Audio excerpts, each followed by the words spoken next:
Vamos a nuestro primer invitado del día de hoy, que es un gusto hablar con él, ex director del Banco Central. Hemos discutido bastante en su etapa en el Banco Central, siempre con mucho respeto. Jorge Carrera, ¿sí? ¿Cómo está, Jorge? Un gusto. Un gusto estar contigo y con toda la audiencia. Jorge, te voy a hacer la primera pregunta que tiene que ver con algo que posteaste esta semana, directo. Así te explayás y luego hay muchos temas para hablar.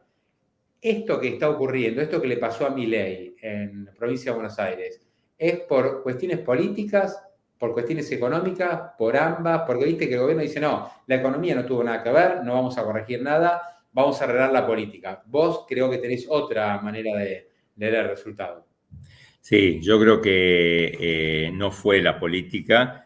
Yo creo que la economía tiene un peso fundamental en los resultados, mucho más allá de la idea de que fue una elección local, de que hay una impronta donde hay que reconocer que en el territorio los intendentes, por ejemplo, son muy importantes y hay gente que ha sacado 66%, 70%, porque hay que salir de esos lugares donde decís, bueno, no, no sé, no tienen servicios sanitarios. Eso es falso. Cuando mirás bien detalladamente cómo funcionan muchos municipios, excepto ciertos bolsones donde hay esos sectores, es distinto. Entonces, es cierto que la política ayudó a ganar, es el tipo de elección que era, pero lo que se manifestó es claramente un descontento con la política económica y con los resultados de la política económica. Y yo creo que lo grave ahí, Pablo, es que el gobierno ha demostrado, y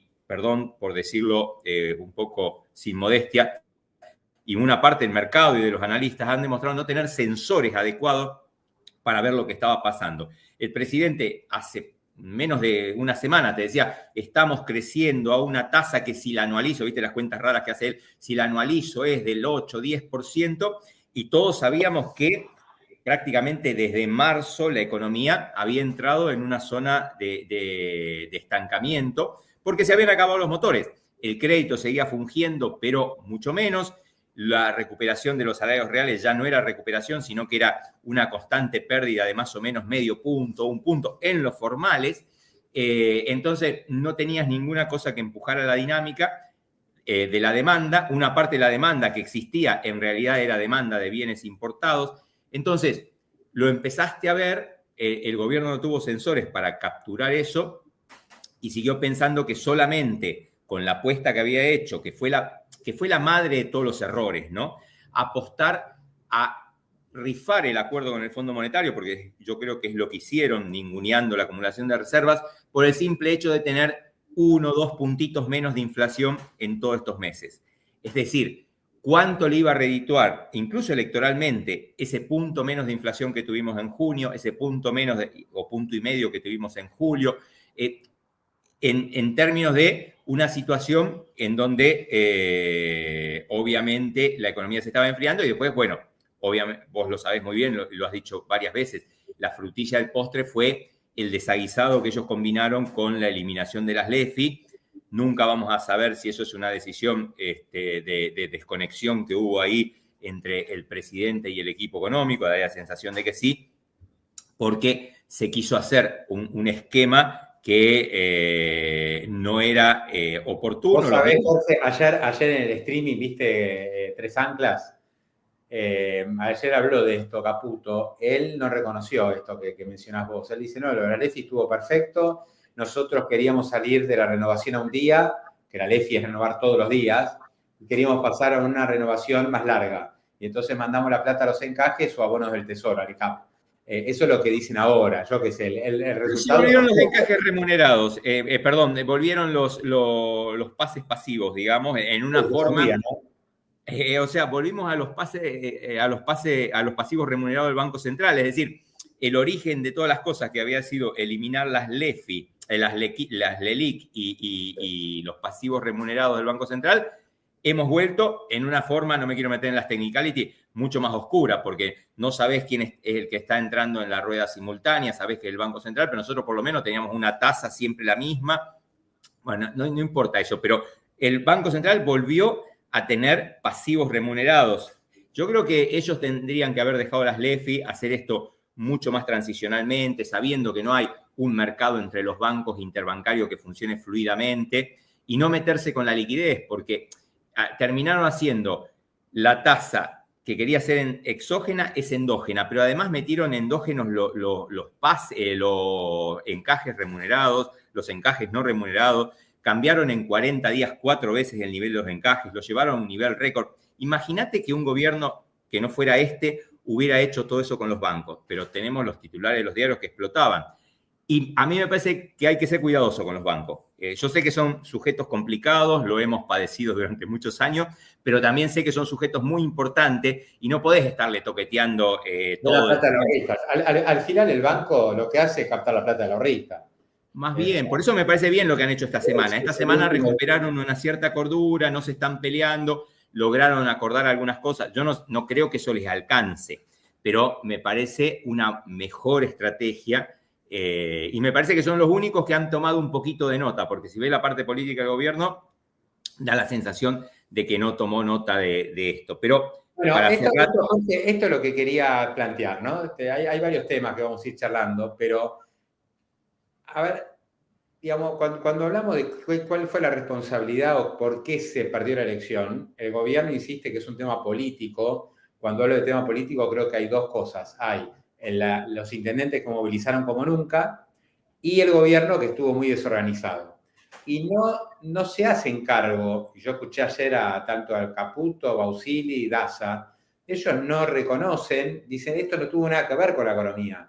La economía viene bien, tenemos superávit, está bajando la inflación, el dólar está relativamente estable, pasamos un momento crítico por la elección, pero la cosa sigue, va a venir bien y los beneficios de la macro van a estar sintiéndose en la micro, pero necesitamos más tiempo. Este es un poco el argumento, ¿no?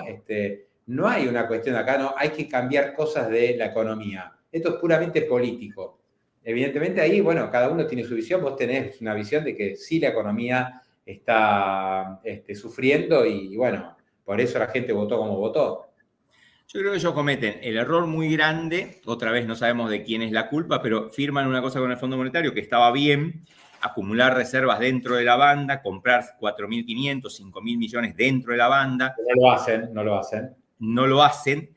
Además, ningunean al Fondo Monetario. Después los obliga el Fondo Monetario a comprar esos 1.000 millones que compró el Tesoro. Pero haber pasado este periodo sin haber llevado el tipo de cambio a esos 1.100, a esos 1.090, sino haberlo dejado ahí en 1.200, 1.300, haber comprado 5.000 millones de dólares, les hubiera permitido pasar este proceso que todos sabíamos que iba a venir, porque sabíamos que en agosto se acababan los dólares, en una forma mucho más segura. En este momento vos tenés una incertidumbre fundamental, que es qué dólares va a usar el gobierno para intervenir si el tipo de cambio fuera al techo de la banda.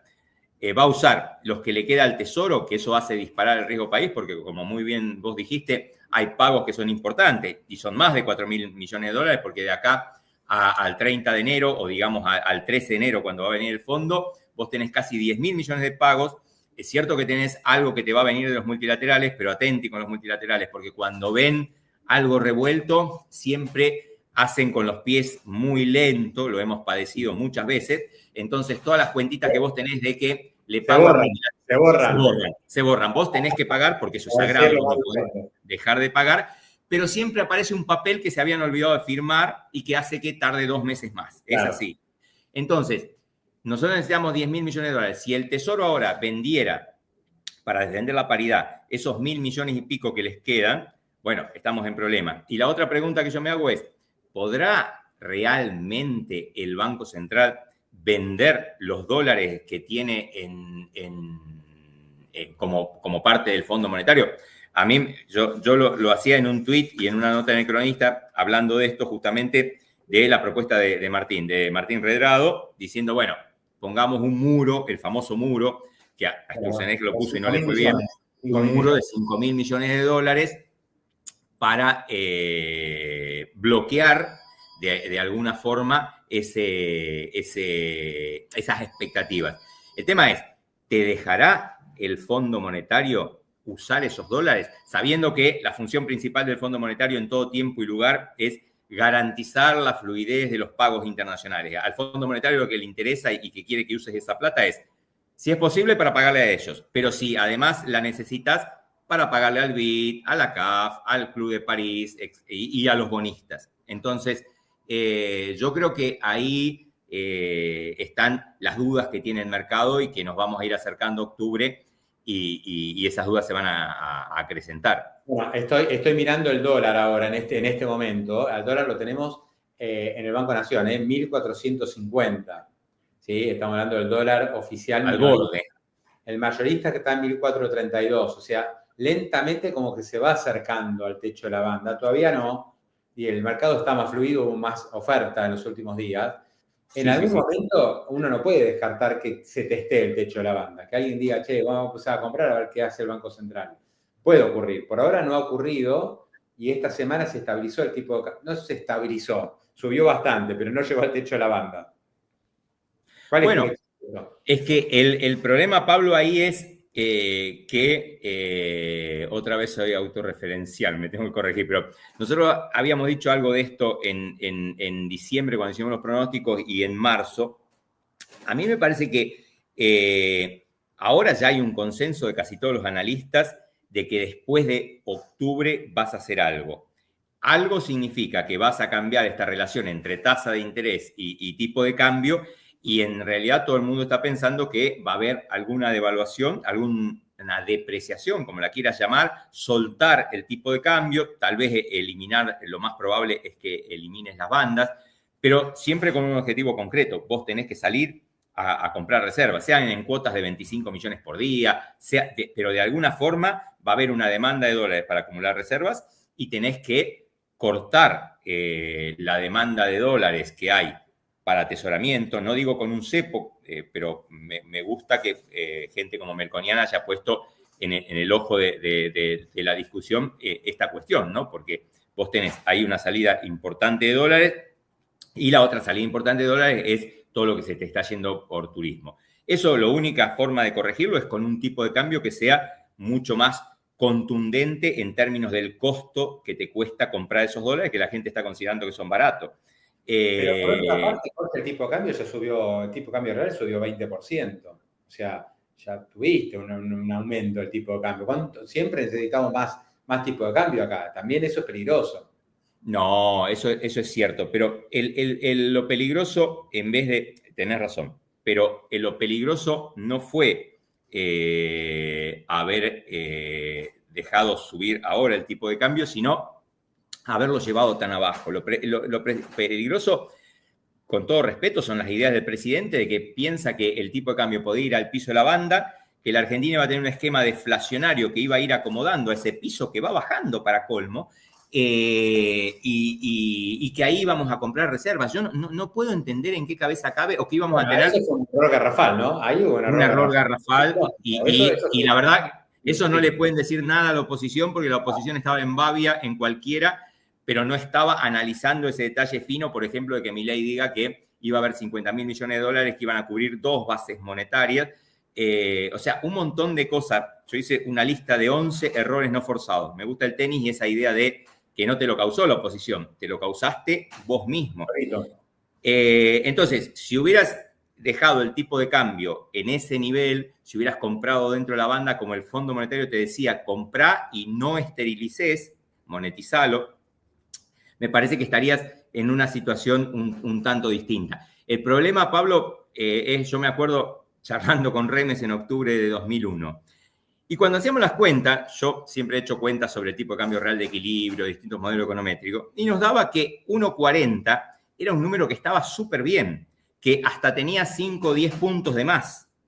Y a la larga se fue a ese 1,40, ¿no? A la larga el tipo de cambio de equilibrio buscó ese 1,40. Claro, pero el problema es que cuando lo reprimís demasiado, primero te hace un overshooting tremendo, que tiene costos financieros, costos de los bancos, etc. A la larga, es como vos decís, no estaba mal ese 1,40, no era tan grave, digamos. Entonces, yo creo que el problema que tienen ellos ahora es que se van a poner a defender una banda que ya perdió credibilidad. Además, acordate, Pablo, que la banda crece al 1%, o sea, recuperó, todavía mantuvo la vieja inercia de Milei de haber bajado el crawl de 2 al 1, el techo de la banda va al 1 y la inflación va al 2. Entonces, yo creo que ese es el dilema fundamental. Cuando nos vayamos acercando al posible cambio de régimen, vas a tener pocos instrumentos para tratar de defenderte. Y la gente va a comprar porque va a ver que le están vendiendo un dólar barato. ¿Por qué? ¿Por qué decís, Jorge, para que dijiste algo fuerte, ¿no? Todo era una charla muy interesante, ¿por qué decís que el techo de la banda perdió credibilidad?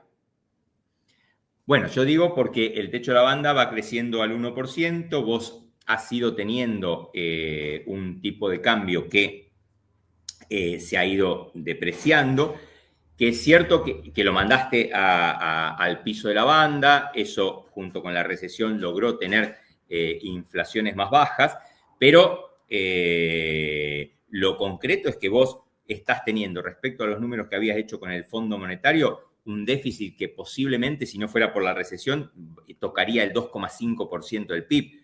Venías casi del equilibrio. Es decir, tiene que haber un tipo de cambio que está muy mal para que la cuenta corriente se te dé vuelta tan rápido. Ya te digo, lo único que hace que no sea aún más grande es que la recesión es mucho más profunda, me parece a mí. Sí, pero yo escucho a los funcionarios del equipo económico, ellos dicen, ¿qué se meten con el tema de la compra de dólares? ¿No se dan cuenta que cuando hay compra de dólares hay otro que vende? ¿Por qué no dicen, en vez de decir compra récord de dólares de 5.000 millones, dicen, no, venta récord de 5.000 millones? Porque nosotros no estamos interviniendo. Yo dice, no se preocupen tanto por quién compra dólares, porque también hay otro que te vende. Sí, esperemos que el que te venda no sea alguien que está aprovechando una oportunidad de corto plazo, de carry trade, y que después se va a ir en el momento oportuno, o sea alguien que le hayas dado salida en los momentos oportunos. No, te vende el campo, te vende el campo. No, ahí está la liquidación del campo, de lo que... El campo en estos 2 días liquidó algunos stocks que tenía, pero tampoco es que el campo tiene tantos stocks para liquidar. Segundo, es una gran oportunidad porque todavía tenés un tiempito con estas tasas para aprovecharlo, pero si nos consolidamos en la idea de que va a haber un cambio de régimen importante a partir de las elecciones y a partir de los pedidos que tiene el Fondo Monetario, si uno lo mira bien, el campo también va en su momento a dejar de liquidar, y los pocos que están haciendo carry trade... A ver si coincidís conmigo, perdón, ¿no? Está pasando algo bastante parecido, o puede ocurrir algo parecido a marzo. En marzo se sabía que íbamos a un nuevo esquema, que salíamos del crawling peg del 1%, porque se acordaba con el fondo, y ahí todo el mundo dijo, no hago más nada, ¿no? Todo el mundo empezó a comprar dólares, el que tenía que vender los dólares no quiso vender, porque sabía que salías del crawling peg al 1%. Y entonces la gente se apuró a comprar todo lo que pudo, porque dijo, esto después se libera y no sé dónde va el tipo de cambio. Eso generó una venta de dólares muy grande. En marzo creo que vendió como 1.800 millones. Sí. Entonces, puede ser que cuando nos acerquemos a octubre empiece a tener lógica esto que decís vos. Termina la selección y se termina el techo de la banda. Bueno, me apuro a comprar todo lo que puedo y ahí puede haber otro round, me parece, ¿no? Cambiario. Yo creo que puede haber otro round cambiario. Además, va a haber que es claro que vos estabas haciendo una introducción muy buena sobre la cuestión política y cómo va a ser el Milei post-elecciones. Yo en la nota esa sobre si se podía o no usar la plata del Fondo Monetario para implementar la propuesta de Martín, yo en realidad creo que no, pero además porque vos fíjate que hacia octubre uno diría, si Milei gana muy bien, es el momento óptimo para tratar de ganar ese espacio, hacer ese cambio y hacer ese salto controlado, corregir la cuenta corriente, empezar a acumular reservas e implementar las reformas estructurales. Si Milei no gana bien y le va mal, ese cambio te lo va a hacer solo desordenadamente el mercado. Pero a mí me parece que en las dos circunstancias, sea porque le vaya bien y tiene mucho poder político para hacer que ese cambio sea controlado, que además no va a haber un gran pass-through porque estamos en una recesión fenomenal. Si Milei gana, muy bien, va a haber un cambio en el tipo de cambio, abandonando las bandas y con un desplazamiento que va a ser muy controlado. Si Milei no gana también, ese cambio, bueno, va a estar un poco condicionado por lo que vos decías de la política. Yo creo que va a haber mucha gente en sectores importantes y con intereses económicos, qué sé yo, lo que se llama, ponele para el público el establishment o el círculo rojo, que en realidad son muchos intereses contrapuestos y cada uno también atiende su juego, pero en donde posiblemente haya un reforzamiento y un cambio en la forma de pensar el gobierno, ¿no? Incluso hasta de parte del propio Macri. Yo creo que alguno preguntaba en el chat hace un rato, ¿por qué no dejan flotar y otra cosa, como hizo Néstor? Porque es cierto que después de la convertibilidad el dólar flotó unos cuantos años con superávit fiscal, por ahí había otras condiciones, pero tenía superávit fiscal, superávit comercial, el dólar flotó, está bien, venía con un overshooting grande, pero la flotación del dólar se mantuvo muchos años. Uno ya se olvidó de eso. Parece que el kirchnerismo es sinónimo de cepo y lo liberal es sinónimo de flotación, pero Néstor Kirchner, que es el kirchnerista número 1, sí dejó flotar al dólar. Entonces, tal vez tenemos que ir a un esquema de flotación un poco más libre, ver dónde va el tipo de cambio y que la tasa baje. No sé, por ahí es... Sí, yo creo que el esquema que vos tenés hoy de tasa y tipo de cambio reprimido con la tasa y con los otros instrumentos, que son los encajes, las intervenciones, los llamados telefónicos, etcétera, no es un esquema que sea sostenible, porque incluso te tiene frenadas las inversiones, las pocas que hay pensadas para el RIGI, etcétera, pero todas están esperando ver cómo se define eso. Este esquema de tasas vos no lo podés tener. A mí me parece que empezamos con la frazada corta. Ayer empezaron a decir, vamos a relajar el esquema de tasas. Si yo me pongo desde la microeconomía y comprendiendo lo que está pasando en las pymes y los créditos que se cortaron, pero hasta el pago de que te daban 120 días y ahora te dan 15, eso está muy bien. Pero para el dólar, aflojar la tasa tampoco los va a ayudar. Y respecto a la flotación, yo creo que con condiciones macro, en donde vos te banques un poco el proceso inicial, haber logrado el superávit fiscal es un elemento importante. A mí me parece que hay que hacerlo en forma más razonable, en forma más cuidada, pero me parece que es un aprendizaje, uno de los pocos que nos va a dejar este gobierno, de que eso te ayuda a anclar expectativas. Me parece que una flotación no tendría que ser tan traumática, digamos. Tal vez al principio sí, pero obviamente que si esa flotación la hiciera un gobierno que está empoderado, sea porque lo reforzaron de afuera, sea porque ganó las elecciones, no, realmente en ese caso no lo veo tan traumático. Jorge, y te hago la última. Vos estuviste en el Banco Central en la etapa también la última, ¿no? La de Miguel Pese. Años bravos, mucha inflación al final, sobre todo, mucho aumento de los agregados monetarios, pero te quería preguntar por el cepo. ¿Vos recomendarías, habiendo estado 4 años en el Banco Central encepado, volver a un cepo como, porque digamos Melconian, todo el grupo de M&S Consultor, dice ahí, nos apuramos en salir del cepo? Puede ser, pero uno no entiende muy bien si dice, nos apuramos, que es la sugerencia, bueno, un cepo tendríamos que tener, porque si no sigue habiendo, toda la demanda de dólares que estamos observando. ¿Cuál es tu visión habiendo estado de adentro, ¿no? Habiendo estado del lado del otro lado? Dame 2 minutos. Yo me compadezco de la situación siempre que tengo que estar en el Banco Central, lidiando con un esquema donde la política te hace la vida imposible. Recordá que a nosotros nos hizo la vida imposible un señor que prometía una dolarización a cualquier costo, donde las cuentas eran 5.680, otros decían 8.000. O sea, la última etapa fue muy complicada también porque, además de la sequía, tuvimos, es decir, que fueron 20.000 millones de dólares menos, tuvimos estas complicaciones de la política que ahora no las está teniendo, porque la madurez que muestra el peronismo, yo sé que a algunos de los oyentes no les va a gustar lo que estoy diciendo, pero la madurez que muestra el peronismo me parece que es muy distinta a la que mostró quien está hoy ahí. Respecto al otro, te invierto la cosa. El cepo no es una cuestión de la que hay que enamorarse. Desgraciadamente, una vez que lo pones, es dificilísimo sacarlo. Entonces, hay que ser muy cuidadoso. pero el secreto para sacar el cepo hubiera sido, cuando se hizo el acuerdo con el Fondo Monetario, haber empezado a acumular reservas. Si la gente ve que vos tenés el Banco Central lleno de reservas que son tuyas, no que son prestadas como un jarrón chino por el Fondo Monetario, bueno, simplemente va a seguir en los pesos y va a mantenerse esa cosa que nosotros hacíamos en un trabajo hace poquito en Fundar, que se llama convivencia moneda.